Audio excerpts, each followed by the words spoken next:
자, 저희가요, 지난번에 이제 미가서를 공부했잖아요. 그런데 미가서의 그 중요한 그 5장, 6장, 7장 이 부분을 우리가 후반부에 공부를 했는데 그 본문이 어떻게 이 컴퓨터가 뭔가 문제가 있었는지 어떻게 됐는지 이게 녹화가 안 됐어요. 그래서 그 인터넷 유튜브로 보시는 분들이 미가서 내용 1은 이제 볼 수 있지만 5, 6, 7 부분에 있어서 이제 나눔을 할 수 없어서 제가 잠깐 미가서 그 마지막 부분들 5장, 6장, 7장을 잠시 이제 리뷰를 하고 넘어가는데 사실 미가서 이 내용은 어렵지는 않지만 그러나 우리 머릿속에 그렇게 기억에 남고 그렇게 뭐 잘 몰라요. 대부분의 성도들이. 미가서가 무슨 내용인지 몰라요. 그래서 제가 지난주에 그 얘기 했잖아요. 미가서 하면은 5장에 베들레헴 에브라다야. 그거 하나만이라도 기억하시라고 그랬잖아요. 그만큼 미가서의 내용은 물론 이제 북왕국의 멸망에 대한 얘기지만 그 멸망 가운데서도 메시아가 오신다는 거. 그래서 우리가 구약 성경에서 메시아가 오신다는 것을 가장 많이 내용적으로 또 강력하게 그 예언한 본문들이 이사야서라 그랬잖아요. 그러면 이사야서는 대선지서죠. 미가서는 소선지서잖아요. 그래서 학자들은 미가서를 어, 소선지서 가운데 이사야와 같다. 왜냐? 메시아에 대한 예언이 아주 구체적이다. 그래서 그 구체적인 내용이 5장에 보시면은 딸 군대여 너는 때를 모을지어다. 그들이 우리를 애워쌌으니 막대기로 이스라엘 재판자의 뺨을 치리로다. 아니 이게 이 미가서 5장을 이렇게 볼 때 이 본문을 보면요. 아니 갑자기 북왕국의 멸망에 대해서 그렇게 얘기하더니 갑자기 이게 뭔 소린가 싶어요. 이건 뭐냐면은 이 오실 메시아가 이스라엘 재판자라고 이렇게 표현이 되는 이건 누굴 가리켜요? 이거 예수 그리스도 메시아를 가리키는데 이 메시아를 막대기로 뺨을 친다는 건 뭐예요? 수치와 모욕이죠. 그러니까 메시아로 오실 예수님이 이 땅에 오셔서 수치를 당하신다는 그걸 이제 5장 1절에서 표현하고 있고 그리고 이제 5장 2절에 그 유명한 베들레헴 에브라다야. 에브라다는 뭐라 그랬죠? 베들레헴의 옛날 이름이라 그랬잖아요. 옛날 이름. 서울의 옛날 이름이 뭐예요? 한성, 한양이듯이. 그렇게 여러분이 기억을 하시고 너는 유다 족속 중에 조그만 동네라도 이스라엘을 다스릴 자. 이스라엘을 다스릴 자는 메시아죠. 메시아가 올 건데 그 메시아라는 존재는 상고의 영혼에 있다. 이 얘기는 뭐냐면은 처음부터 영원까지 존재하는 거라는 거예요. 처음부터 영원까지. 그러니까 태초 이전부터 항상 계신 분이다. 그러니까는 여기서 얘기하는 이 이스라엘을 다스릴 자, 이제 오실 그분, 베들레헴 땅에 오실 그분은 신적인 존재, 하나님이라는 거예요. 그러면서 이제 우리가 읽어보면 여인이 해산하기까지 해산할 동안에 뭐가 따라요? 엄청난 상고가 따르죠. 그죠? 그러나 그 후에는 그의 형제 가운데 남은 자가 이스라엘 자손에게 돌아오리니 그가 여호와의 능력과 그의 하나님 여호와의 이름의 위엄을 의지하고 서서 묵죽하니 그들이 거주할 거예요. 이제 그가 창대하는 땅끝까지 미칠 거예요. 이건 뭐예요? 이제 예수가 처음 올 때는 이렇게 보잘것없는 동네에서 오지만 결국 이 예수의 존재는 이 온 땅에서 하나님의 이름의 위엄을 의지하고 서서 목축한다는 거는 뭐예요? 네, 케어하는 거죠. 그죠? 그리고 저들을 다스리고 케어하는, 근데 그가 창대하여 땅끝까지 이르리라. 그러니까 이 얘기는 다른 말 표현하면, 복음은 전 세계 곳곳까지 미쳐 나갈 것이다. 계속 일어나. 그러면서 이 사람의 이름이 뭐예요? 평강이에요. 이사야서에서도 평강의 왕이라고 나오잖아요. 그죠? 평강이 되고 아수르 사람이 우리 땅에 들어와서 우리 궁들을 밟을 때는 우리가 7 목자 8 군왕을 일으켜 그를 치리니. 이거 갑자기 메시아에 대한 얘기가 나오다가 갑자기 그 시대의 역사로 들어갑니다. 아수르. 그 시대에 북왕국이 멸망하기 직전에 세계를 움직인 나라가 아수르 제국 아니에요. 그 아수르가 이 북왕국을 뒤집어 엎어 놓는 그 강력한 나라도 결국은 우리가 7 목자와 8 군왕을 일으켜 그를 치리니. 그러니까는 이 어떠한 세상에 힘센 그 아수르의 세력도 하나님이 예비하신 이러한 리더들에 의해서 아수르는 누구에게 망해요 결국? 바벨론에게 망하죠. 또 바벨론은 누구에게 망합니까? 바사에 망하죠. 바사는 누구에게 망해요? 헬라에 망하죠. 헬라는 로마에 망하잖아요. 이게 뭐예요? 결국 역사는 하나님의 큰 계획과 섭리 가운데서 어느 누구도 인간은 잠시 잠깐 왕위를 제위하면서 세계를 통치하지만 영원 무궁토록 통치할 왕이 없다는 얘기예요. 없다는 얘기예요. 그들이 칼로 아수르를 황폐하게 하면 니무롯 땅 어기를 황폐해. 니무롯은요 여기서 우리는 이 시대에 지역의 이름이나 사람 이름이 나오면은 다 좀 어리둥절하고 이것도 뭔 소린가 싶죠. 이 니무롯 땅이라는 것은 아수르와 바벨론을 통칭하는 거예요. 그러니까 아수르 시대와 바벨론 시대를 거치면서 그 지역 일대 땅을 니무롯 땅이라 그러는데 오늘날로 말하면 어때요? 중동 지역이죠. 이란, 이락, 그리고 그 우리가 지금 여기서 지금 얘기하는 이 전 지역이 다 중동 지역이에요. 오늘날에는. 자, 그 땅들을 황폐하게 하고 아수르 사람이 우리 땅에 들어서 우리 집을 밟을 땐 그가 우리를 그해서 건져내라. 야곱의 남은 자는 많은 백성 가운데 있으니 그들은 여호와께서 내리는 이슬 같고 풀이에 내리는 담비 같아서. 자, 하나님의 그 택함을 받은 남은 자, 야곱의 남은 자는 여기서 이슬 같고 담비 같은 존재들이라고 했어요. 그래서 믿음의 사람들을 여기서 어떻게 표현하고 있어요? 이슬, 담비. 이슬이 너무 이쁘잖아요. 그죠? 아침 이슬 같고 담비 같은 이 믿음의 사람들, 남은 자들은 특징이 뭡니까? 사람을 기다리지 않는다. 인생을 기대하지 않는다는 거예요. 그러니까 여기서 우리 7절에서 믿음의 사람들에 대한 설명을 하고 있어요. 누굴 기다려요?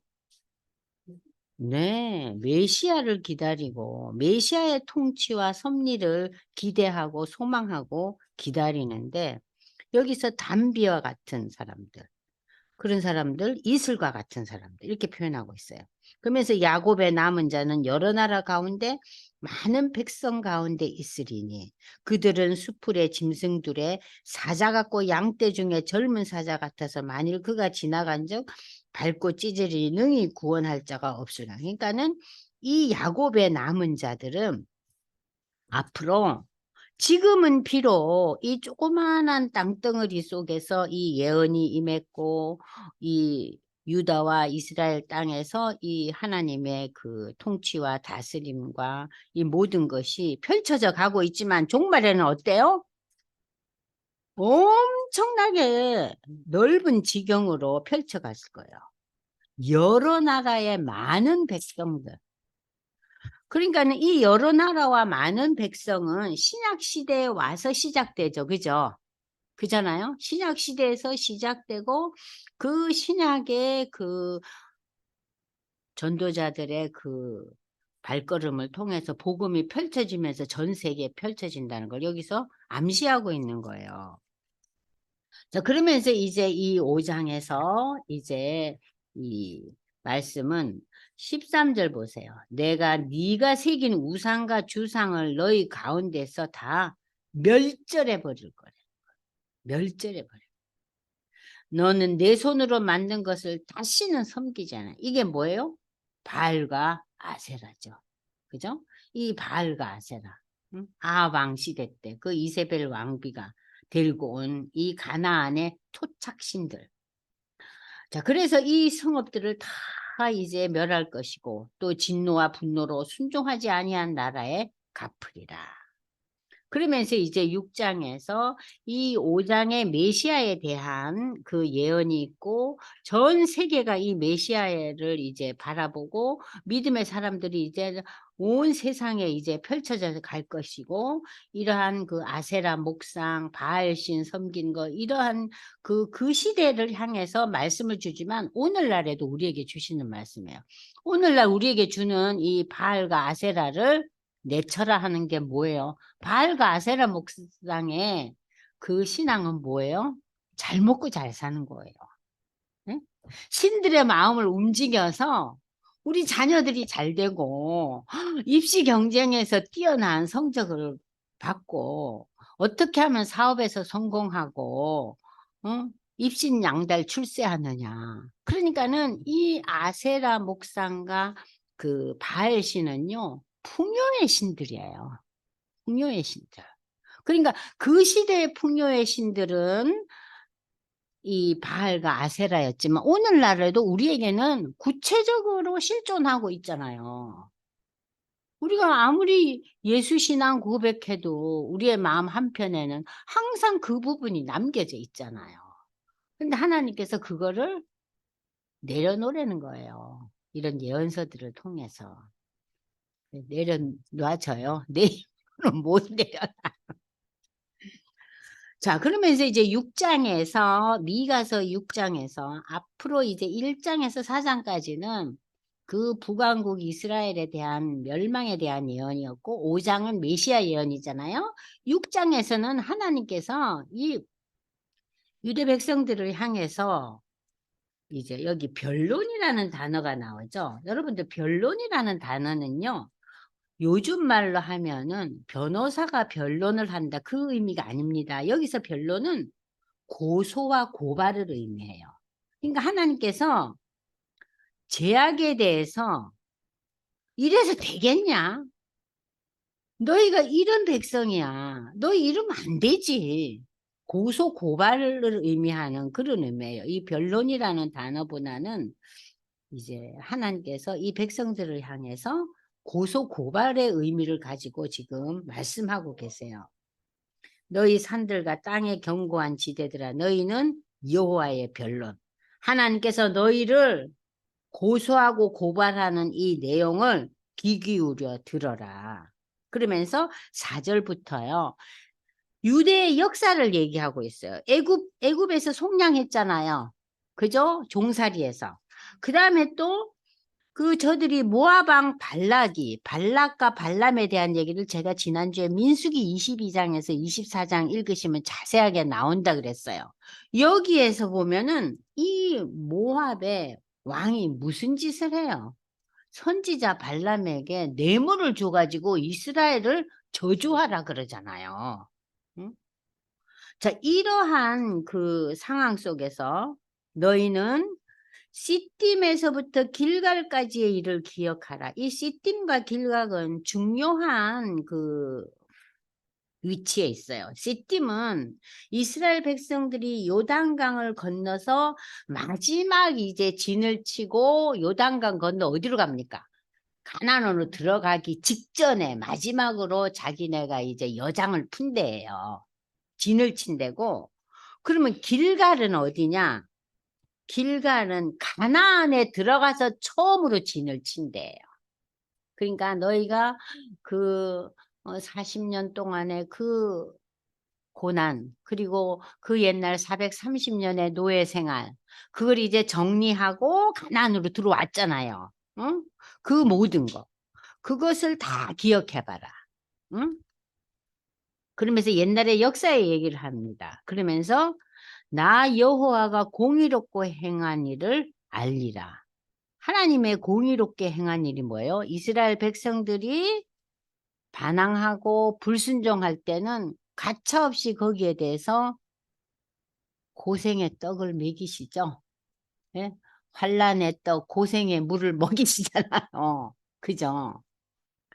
내가 무엇을 가지고 여 앞에 나가며 높으신 하나님께 경배할까? 내가 번제물로 1년 된 송아지를 가지고 이제 하나님 앞에 제사를 드리는데, 이 오늘날 이 제사라는 이 구약에서의 모든 이 단어들은 오늘날로 얘기하면 뭐예요? 예배예요. 예배에 해당하는 건데, 여기 8절에서 6장 8절 9절이 미가서에서 참 중요한 본문 중에 하나입니다.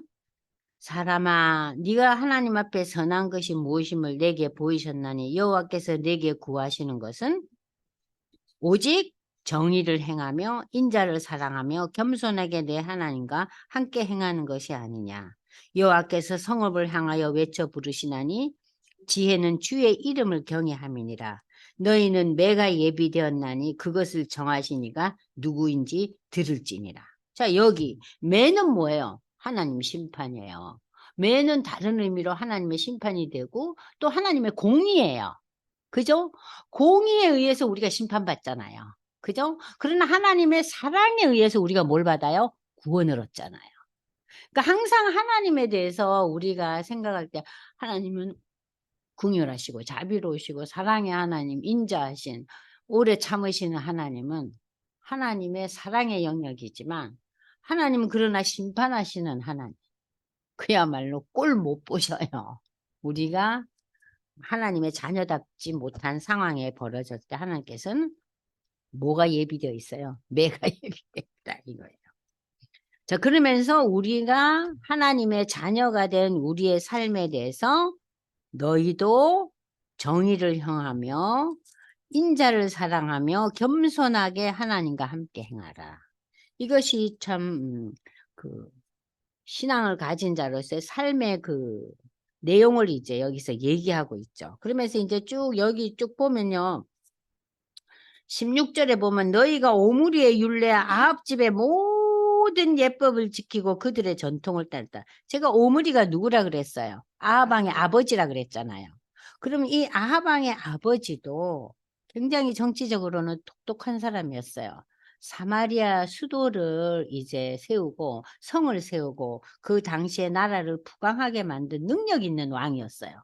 그래서 이 오므리 왕조의 그 이제 오므리 아합 이어서 지는 그 왕들을 통해서 세상적으로는 저들이 나라를 튼튼히 튼실하게 세워나갔지만 저들은 하나님 신앙보다는 우상을 섬겼잖아요. 하나님 신앙은 잠깐 좀 옆에 내려놓고 우상을 섬겼어요. 자, 그래서 그들이 우상을 섬겨서 결국 내가 너희를 황폐케 하며 그의 주민을 사람의 조속거리로 만든다 그랬어요. 조속거리. 수욕을 당한다. 그래서 이 6장에 와서는 하나님께서 이 이스라엘 백성들에 대해서 지금 무슨 얘기를 하죠? 이스라엘의 역사를 잠깐 얘기하잖아요. 애굽 얘기도 하고 발람 왕 얘기도 하고 그죠? 여러 가지 얘기를 해요. 그리고 오므리 왕조, 아합 왕 시대까지 역사의 속에서 이 지금 그 미가 선지자가 우리에게 주시는 말씀이에요. 그러나 어쨌든 너희가 하나님을 바라보면서 너희의 삶이 하나님이 원하시는 정의와 인자를 너희 삶에 구축해 나가라. 그것이 이제 6장이에요. 그러니까 야단을 치면서 구체적인 그 해결 방안을 내놓으셔요. 이해되셨죠? 6장. 근데 이 6장이 어려운 내용은 아니지만 6장 이 짧은 본문 안에 구약의 여러 사람들의 얘기가 나오면서 우리가 읽을 때 빨리빨리 넘어가지가 않아요. 왜 이렇게 무슨 예의가 많나? 니네가 우상을 섬기고 잡신을 섬기고 왜 하나님께 순종하지 않냐? 그렇다면 내가 그 꼴을 보겠냐? 그러니까는 니네가 아수르한테 망하지. 이렇게 쉬운 말로 표현을 안 하고 그죠?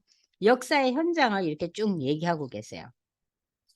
그러고 난 뒤에 이제 여러분들 7장에 보면은 그래서 너희가 뭘 받는다고요? 재앙을 받아요. 북왕국에.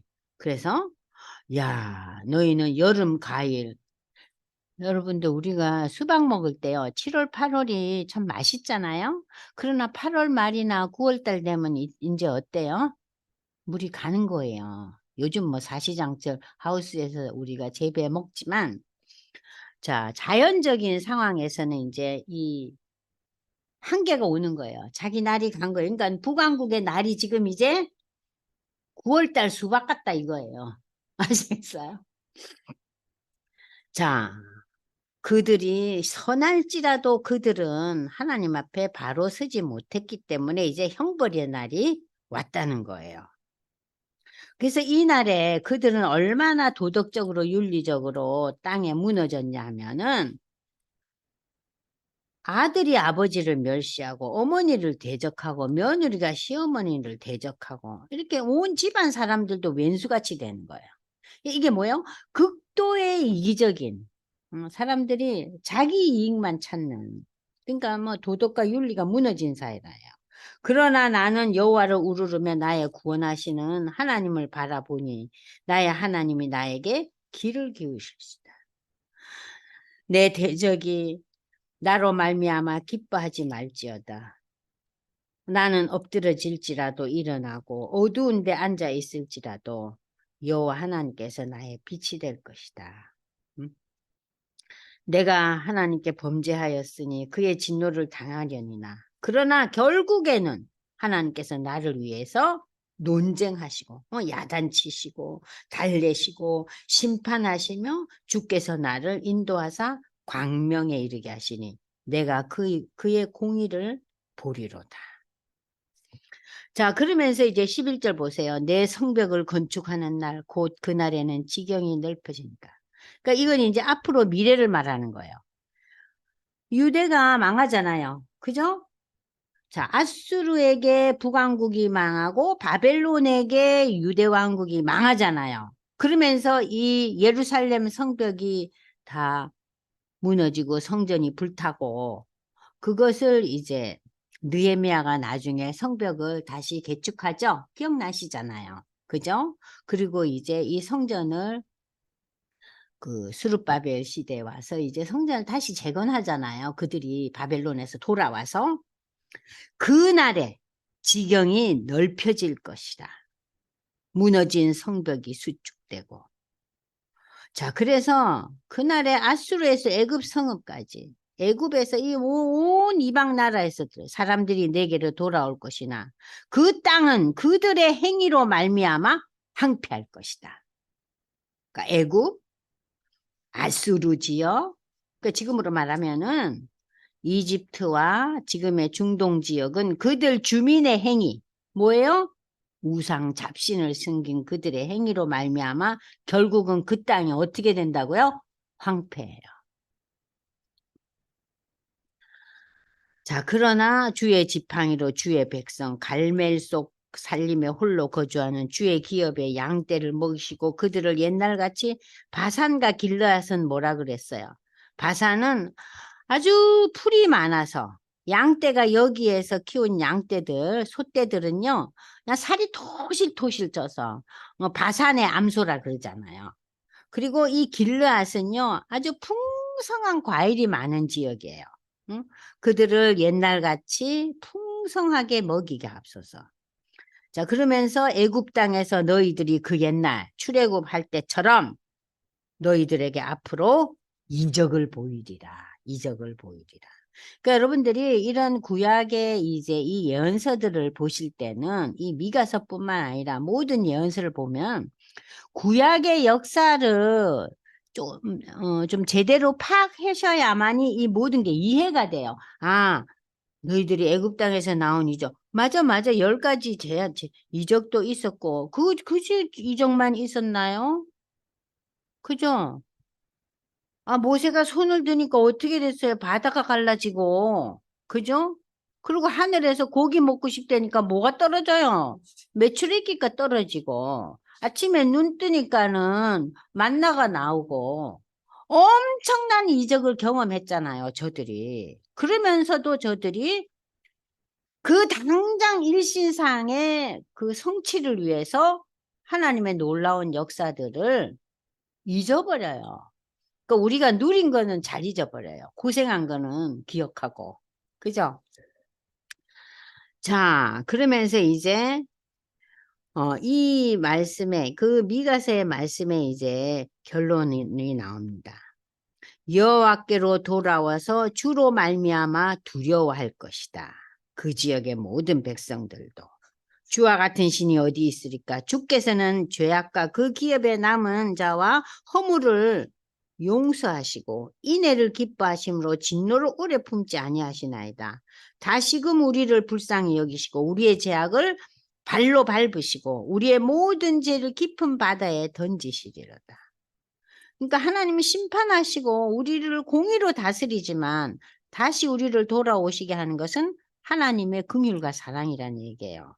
그러면서 주께서 옛적에 우리 조상들에게 맹세하신 대로 아브라함에게 언약하셨잖아요. 그죠? 네 백성이 뭐 같다 그랬어요? 이 바다에 모래알 같고 하늘의 별과 같이 있을 거라는 그 바다의 모래알과 하늘의 별과 같다는 네 백성이라는 것은 하나님의 자녀들을 얘기하는 거예요. 모든 인류를 통칭하는 얘기가 아니에요. 야곱에게 성실을 베푸신다. 그건 뭐예요? 하나님이 아브라함의 후손들에게 하신 그 약속을 온전히 이루어 나간다 하는 것이 성실이에요. 성실의 개념이 뭡니까? 약속을 지키는 거예요. 그리고 아브라함에게 인내를 더하시리라. 아브라함에게 하나님께서 긍휼과 사랑을 베푸시리라. 그래서 이스라엘 백성들이 이렇게 죄악 가운데 있고 지금도 이스라엘 백성들이 예수를 메시아로 인정 안 하잖아요. 대부분의 유대 백성들이. 아직도 저들은 메시아를 대망하고 있잖아요. 그죠?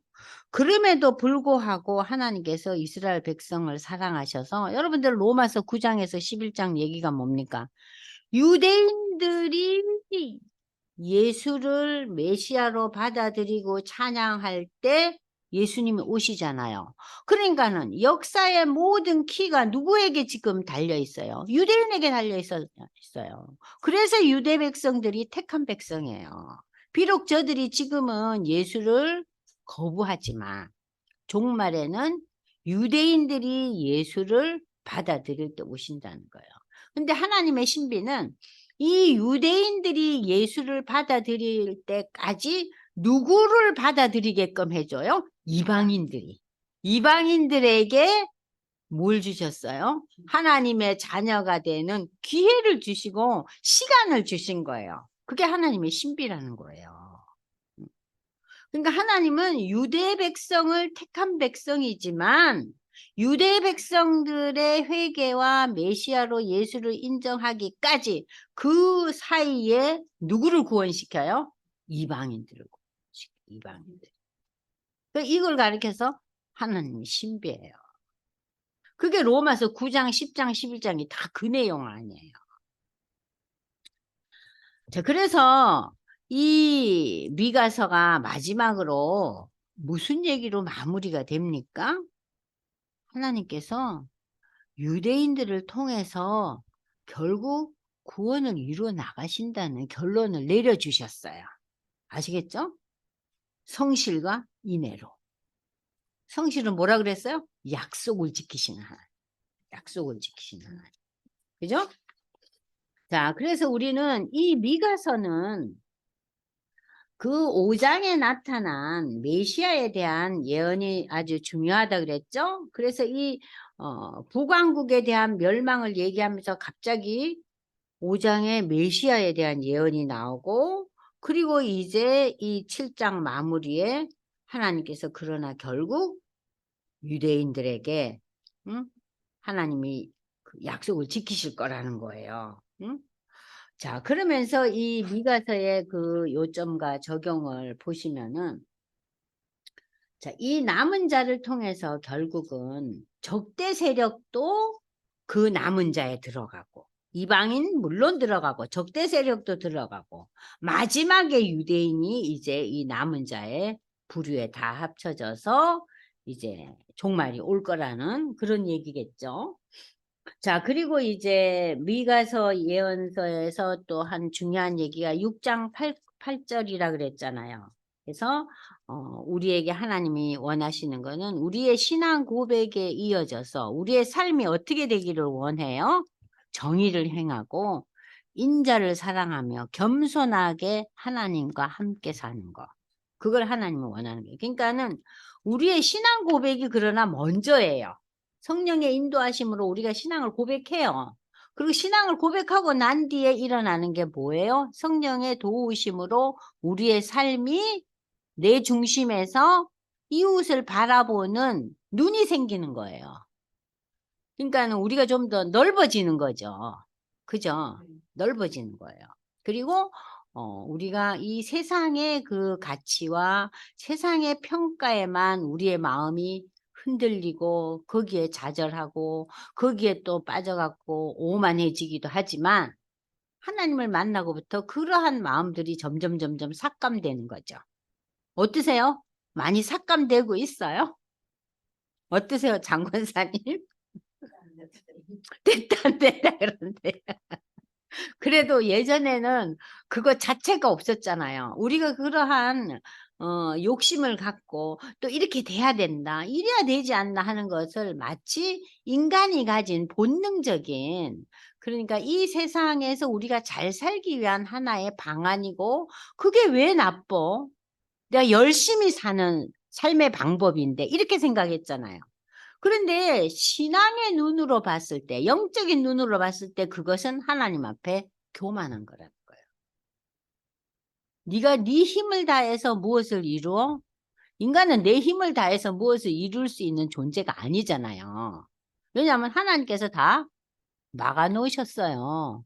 그래서 우리는 죄악으로 인해서 우리는 에덴에서 쫓겨난 사람들이에요. 에덴에서. 그러니까 우리가 결국은 그 에덴으로 복귀하고 돌아가야 되는 게 우리의 마무리예요. 자, 그러면 이제 여기서 6장 8절에서 그래 우리 하나님의 백성들은 내가 하나님과의 관계 속에서 신앙적인 그 고백을 하고 난 뒤에는 우리가 이웃 관계에서 정의와 인자와 겸손한 삶을 살아야 된다. 그래서 지난 시간에 저희가 이러한 삶을 살기 위해서 우리가 구체적으로 무엇을 해야 되는가? 하나님이 행하신 일들을 기억해야 돼요. 그 기억하는 방법이 성경을 읽는 거잖아요. 그잖아요. 성경을 읽어야 돼요. 그러니까 여러분들이, 많은 분들이 기도를 참 중시 여기는데요. 그러나 성경을 읽는 것이 더 중요해요. 왜냐하면 이 성경에 대한, 성경 말씀에 대한 묵상과 그 다스림이 없이는 기도도 자기 위주의 기도가 되기 쉬워요. 제가 늘 기도에 대해서 얘기할 때 그 얘기 하잖아요. 너무 간절해서 나를 하나님께 던져버리고 하나님 하면서 기도하는 그거는 너무 아름다운 모습이지만 거기에만 빠져 있으면 우리의 기도는 이방 사람들의 기도와 전혀 다를 게 없어요. 그죠? 똑같아요. 그냥 대상만 달라진 거지. 이방신에서 하나님으로. 그러면 하나님에 대한 기도는 이 성경 말씀을 기억하면서 이 기도의 내용이, 제가 이게 너무 원이지만 그러나 하나님이 원하시는 것은 뭔지요? 그걸 저로 하여금 깨닫게 해주세요. 깨닫게 해달라는 거. 그 깨달음을 저에게 주세요 하는 거예요. 하나님이 원하시는, 어떻게 하는 것이 가장 하나님이 원하시는 겁니까? 그 깨달음을 달라고 기도. 그러니까 기도의 내용이 달라지죠?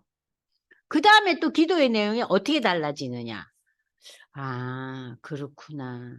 나 너무 내 위주로 내 욕망에 찬 기도를 많이 했네. 아이고, 이렇게 살다가 그냥 나중에 천국 갔으면 나는 그냥 고개 쳐박았겠다. 천국 가서 하나님 앞에서 고개를 들지를 못했겠다. 근데 그 상황에서 우리가 벗어나서 그것이 제대로 이루어지지 않고 뭔가 마음에 아픔이 있고 갈등이 있고 속상함이 있다 할지라도 하나님, 그것이 하나님의 결론이시고 그게 내 삶의 한 여정이라면 저는 기꺼이 낭망치 않고 받아들입니다. 그건 뭐예요? 자신의 삶을 하나님의 인도하심에 그대로 맡기고 받아들이는 거예요. 그걸 가르쳐서 우리는 하나님의 도우심과 인도하심에 대해서 불평하지 않고 지금 현 상황에 대한 것을 세상의 기준으로 평가하지 않고 받아들이고 하나님의 인도하심이 여기에 있나? 그럼 난 여기에 순종해야 되겠다. 그래서 그 뜻을 따라가는 거예요. 그러니까 우리가 절망하지 않죠. 왜냐? 우리의 소망은 결국 어디에 있어요? 하나님의 나라에 있잖아요. 우리가 사는 인생은 길어야 100년이잖아요. 맥시멈 100년. 여기서 100년까지 사실 분은 뭐 몇 분 안 되시겠지만 길어야 100년인데 100년과 영원을 놓고 비교해 보세요. 어디에다 우리가 표를 던져야 되겠어요. 근데 우리가 100년에다 맨날 표를 던지니까 이렇게 마음이 그냥 이리 갔다 저리 갔다 급하기도 하고 속상하기도 하고 그렇잖아요. 그러니까 처음에 우리가 이 미가서의 이 말씀이 우리 삶 속에 잘 적용되기 위해서는 하나님의 행하신 일들을 기억하기 위해서 우리가 성경 말씀을 자주자주 읽어야 돼요. 그리고 그 기도하는 시간도 내가 원하는 기도에서 벗어날 수 있어야 된다. 그리고 마지막으로 다른 사람을 축복하는 삶을 살아야 된대요. 다른 사람을 축복하는 삶, 글쎄 다른 사람을 축복하는 삶을 우리가 잘 살고 있나요? 그러니까 다른 사람을 위해서 기도하고 다른 사람의 그 삶에 대해서 우리가 관심 갖고 축복하는, 중보하는 그런 신앙의 태도가 곧 미가서 6장 8절의 그 말씀이 우리 삶 속에 구체적인 결실을 맺는다는 얘기예요. 좀 이해가 되셨어요? 그래서 우리가 미가서 전체는요. 북왕국의 멸망에 대한 예언이지만 거기에 그치지 않고 누가 오신다고? 메시아가 오신다. 그 메시아가 오시니까 너희는 그 북왕국의 멸망과 앞으로 또 뭐 유다도 멸망하고 다 그러지만은 이스라엘의 역사를 쭉 돌아보면서 하나님의 인도하심과 다스림 가운데서 결국은 메시아가 오시고 전 열방이 이 메시아를 주로 고백하고 예수를 주로 고백하고 그리고 유대가 이러한 예수를 메시아로 받아들일 때 온 세상에 이제 새로워지고 종말이 온다는 그 얘기가 이제 미가서예요. 근데 이제 미가서의 포인트가 우리의 삶의 내용과 두 번째는 메시아가 베들레헴 땅에 온다는 거. 그 여러분들 지금 저 머릿속에 남았어요? 예수님은 어디 오셔요? 메시아가? 예. 베들레헴에 오셔요. 베들레헴 에브라다에 오셔요. 오신다니까요. 근데 이 메시아가 오신다는 이 예언을 늘 기억하면서도 우리는 구약의 전체적인 그러니까 창세기부터 열왕기 역대기까지의 그 마지막 때까지의 그 역사적인 내용들을 우리가 머릿속에 정리가 좀 되어 있어야지 이 선지서가 이해가 돼요. 아시겠죠? 네. 그래서 제가 맨날 되풀이를 해요. 되풀이 할 때 여러분들 좀 지겹죠? 지루하지만 그래도 이 되풀이가 필요해요. 네? 다시 들으시니까 좀 지루했을 것 같아요. 근데 이제 이게 우리가 그 유튜브에 그게 녹화가 되지 않아서 제가 오늘 반복을 좀 했습니다.